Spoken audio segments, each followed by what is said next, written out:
Hey, how's it going guys? JC here, welcome to episode 54 of the Iron Fortress Dime series. Today we're playing Pantheon top, not voted by you guys voted in Riven, and I need a lot more time to learn Riven, so it's either this episode or we don't get anything at all. So I opted to get you guys some content in anyway, so you don't need to vote for this episode, but if you want you can still type in the hashtag AcademiaJace and I'll pick a comment from this one and also a couple of comments from last episode, find a winner for the skin code to give away. So yeah, same as last episode if you guys watched it. So the unique thing about this Pantheon build is we're going for a Bruiser build, so it's very tanky, very consistent damage. All of our damage is going to be able to heal us, and also Conqueror is going to heal us, so it's something that you can do to go up against tanks and bruisers later on in the game and maybe even kill them. So later on, maybe after GA or before GA, we'll get a Tiamat so that we can split push and wave clear really easily without blowing through our mana pool, which seems to be a massive problem for Pantheon because mid to late game Pantheon falls off and you can't really compete against anyone in the game because you're basically useless in a 1v1 situation, just like a pure bot or an assassin bot like mid to late game for team fights. So I think this build really rectifies that problem completely. The only issue with this build is if he goes for an extended fight, he might run out of mana. But then again, that's like every champion, every Bruiser champion that has mana. So yeah, we're going to try this out and see how we go with it. We are up against Yasuo. He does have Airy. The reason why I don't have any armor is because I thought we might be up against Tahm Kench. It's ambiguous who the jungler is in this game.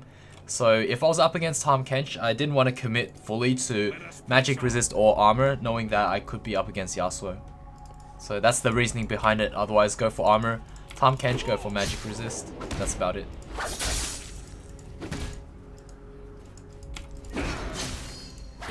So yeah, our Conqueror stays up for a very long time.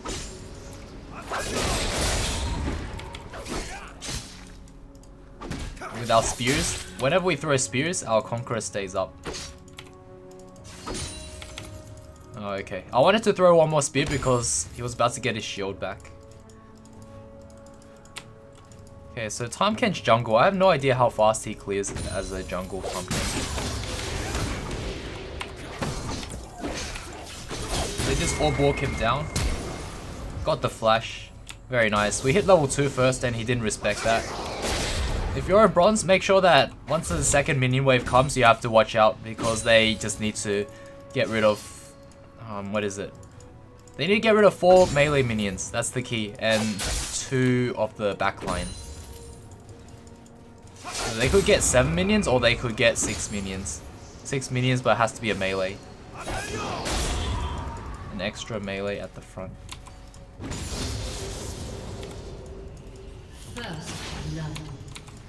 Okay, we have a massive wave here, so it's fine to just slowly push in. And then we'll just ward up, but we just need to get this pushed in. Because once Tahm Kench comes, we'll have a big enough wave to fight them both off.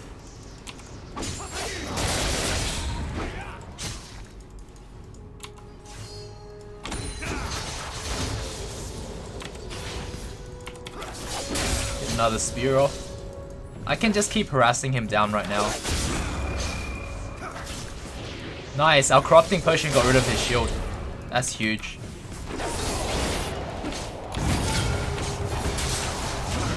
Nice, we did enough damage there. Very nice. Also, Yasuo is so hard to play, so I don't expect anyone in bronze to be able to play him properly. But I don't know why he's banned so much in low elo either. Other than maybe because they don't want to see them on their own team. I honestly don't see why people ban them. Like, some people I see are legitimately scared of Yasuo. You walk this way and not through that minion wave because he can keep dashing through. That's the key. He dashed onto you, you just stun and walk away. Okay, we're going for it.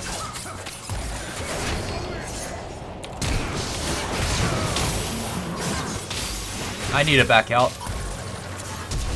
I'm dead. Damn, he actually reached me. I guess the red buff's OP.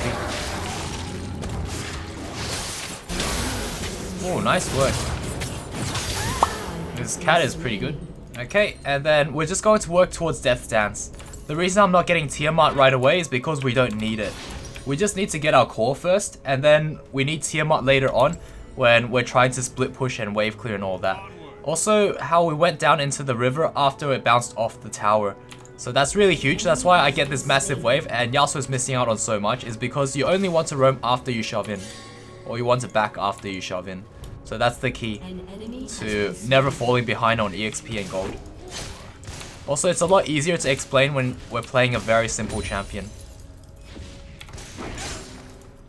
We don't have to focus on mechanics as much or figuring out how to play him.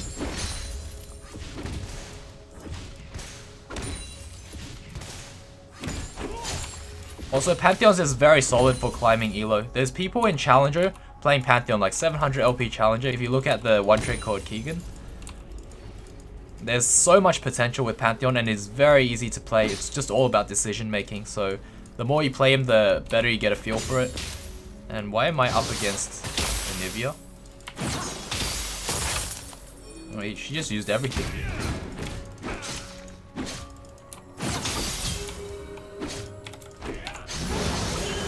She just used everything, including the wall, so I'm going for it.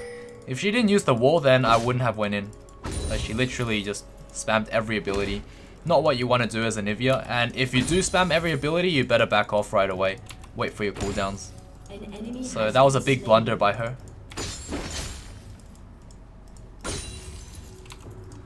But yeah, using Conqueror on Pantheon feels like it's so good. It really fixes a lot of problems with Pantheon. Like, he's not reliant on abilities anymore, he's just an auto attack based champion, which is really what is the meta for most top laners anyway, and now he can compete because we have the means to do so. Wow, Anivia's... What? Wait, where's Yasuo then?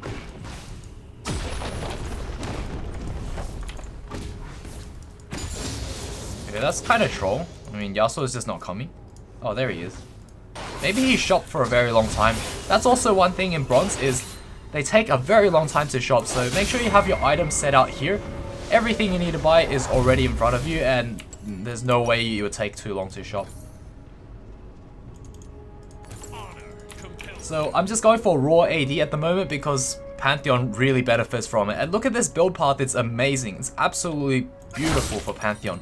Once we complete the Death's Dance, we'll start healing off of our Q spheres as well. But you don't want to get Vamp Scepter because we're not really going to benefit as much as if we were to spend all our gold on raw AD. So see how the wave is really neat, it just bounced back to me. I get everything because I pushed in and then I went back. So make sure you always do that when you go back. Just want to push into tower and then go back. Or push into tower and roam. So right now I could just push out like normal, or I could look for an ultimate at mid. But right now there's nothing happening mid lane, so I'm just going to slow push this in and then look to roam. Then come back, push it in, then roam. So just rinse and repeat. Let's see, does Anivia have egg? Egg timer was reborn. Okay, so she does not have... She's standing so close to that tower, it's just not worth. Okay, his wall is down. Oh wait, I thought that wall fell off. Damn. OP, OP. That wall animation was like falling off, so I thought it wouldn't go. That's what happens when I don't play Yasuo and I don't plan to. I don't want to.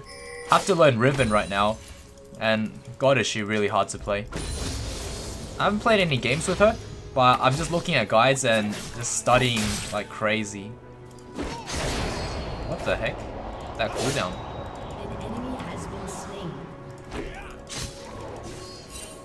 Also, mana flow ban's really helpful once we get to mid game. We really need that anyway.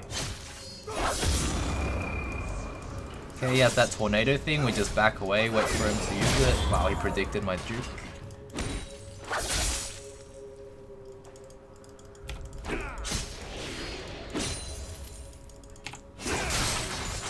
Nice, we got the E off. Lots of damage. And we'll just slowly push him in.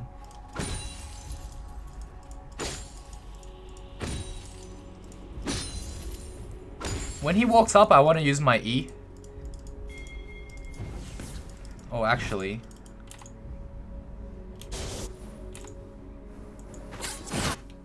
Okay, her egg is up. Egnivia is up. Tahm Kench is over there. He's level 6, so we have to be careful because he could ult to top lane. So right now, I'm not too keen to fight Yasuo. Okay, and also Yasuo went back anyway. So the playstyle is quite different. Okay, he teleported.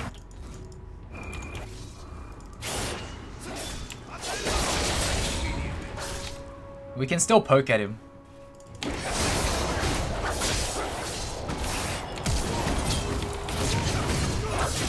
Hey, he should be dead from that. Very nice. We just have so much damage. Lots of raw ADs. Very key. And Pantheon's strong early. With this build, he becomes really strong later as well.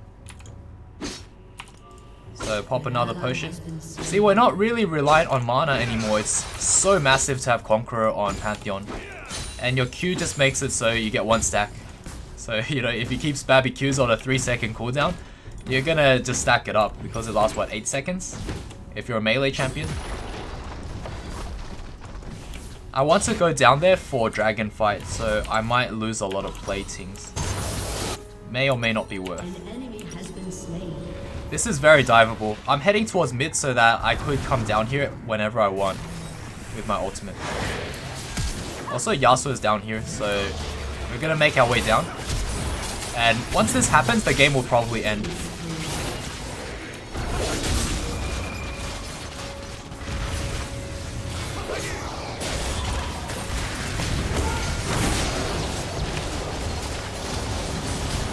Okay, yeah, I think this game's very over now. Because once that happens, we go to Drake, and then bot lane falls. Yeah. We just close out the game like that.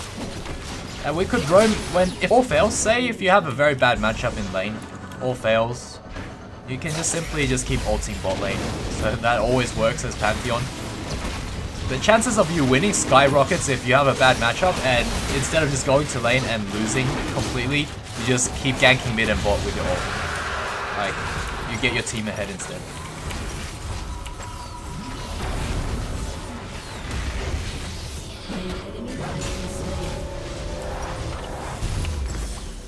We get Kindle Gem for more CDR.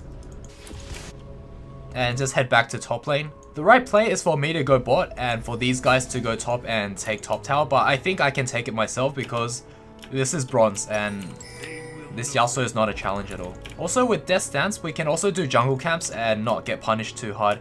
If you're playing full lethality Pantheon like the traditional build, then taking a jungle camp means you just get chunked so hard and it's just not a fun time. But with this build, you can do everything, like basically a normal bruiser. It's not as punishing when you fall behind because you're still tanky, so you can just be in the middle of a team fight and just do consistent damage and keep stunning targets because you have a lot of CDR as well. Looks like Katarina died there, and there's a chance that I could get roamed on by Tahm Kench and Yasuo, so we still have to watch out for Tahm Kench. He's basically like a TF.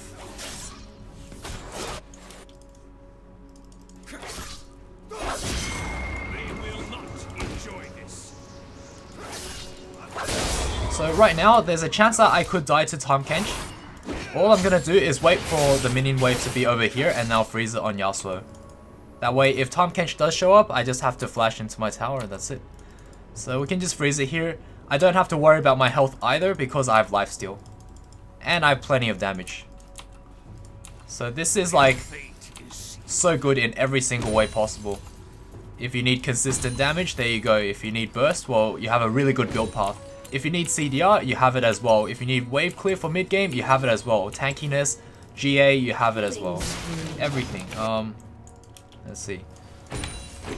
Okay, so Yasuo can't do anything. I could literally freeze it forever, but at the same time, I see something happening over there, so I want to make sure that I start pushing out.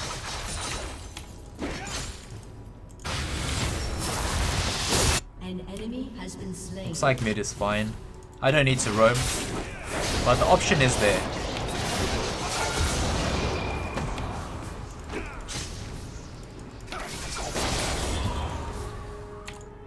Okay, so if he stays, I dive him. If he doesn't stay, I take tower. It's a win-win situation. Your team has destroyed a turret. But because my team's winning, I can just stay top. If my team was like slightly behind losing, then enemy will be way more aggressive and I'll have a lot more ult opportunities. And then it'll make me look good, but either way works. If my team's winning, then I don't get to carry as hard. With Pantheon, you can carry so hard with this build. It's insane. Like, I want to keep playing this build. I feel like I could get to diamond so easily with this build, and you guys should play it. Let's see, she has egg.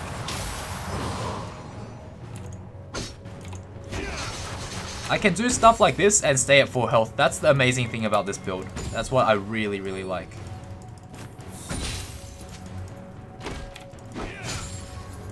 Every spear heals you, and do you see how that 800 crit? That's gonna heal you as well. Let's get this Scuttle Crab. We'll start splitting bot lane. Because our ADC is at top, so we can just do this.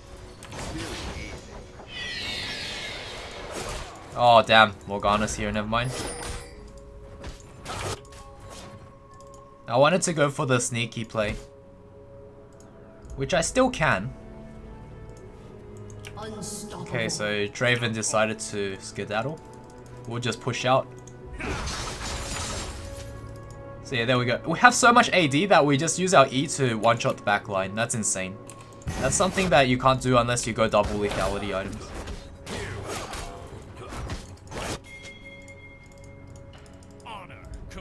Okay, let's see if Draven falls for it. Ah, never mind, he's not.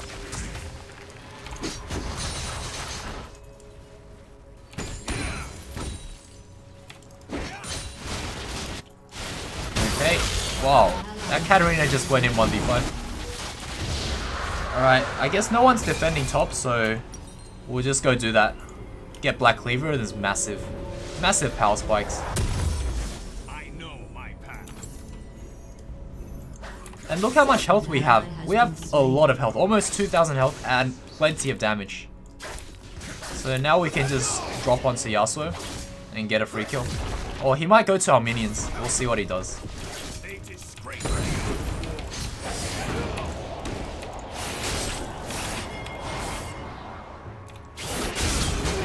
Yeah, nothing he can do. Absolutely nothing.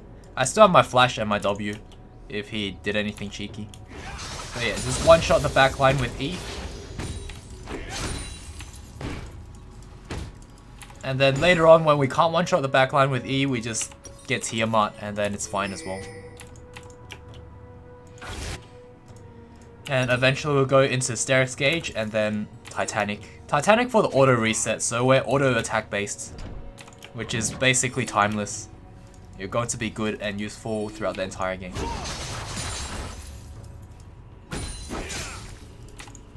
Also, we have a lot better CS than the lethality version of us. Well, we have to keep going back. We have mana restraints, we have health restraints, a lot of issues. So this could be more of a split push style as well.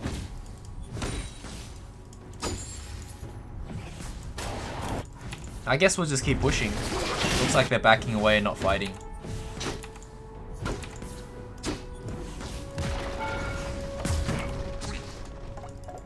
So yeah, this is split push style, not too bad as well. One shot the back line like that.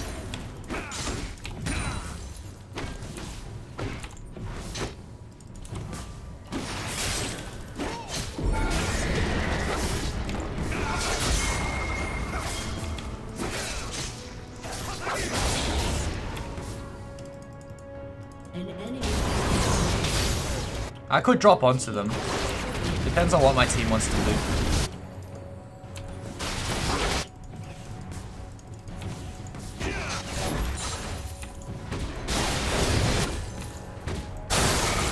Okay, they're going in for the dive. Oh, this is risky for me.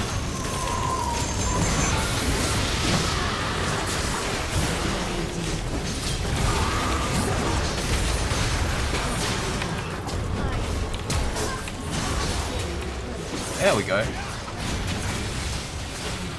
Got the triple.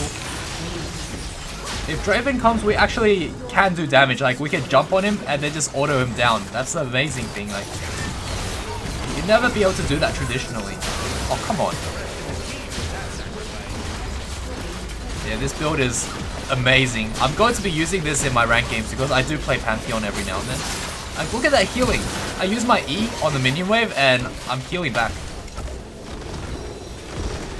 And also just follow through that build. It's going to be useful the entire game, which is really the main issue with Pantheon.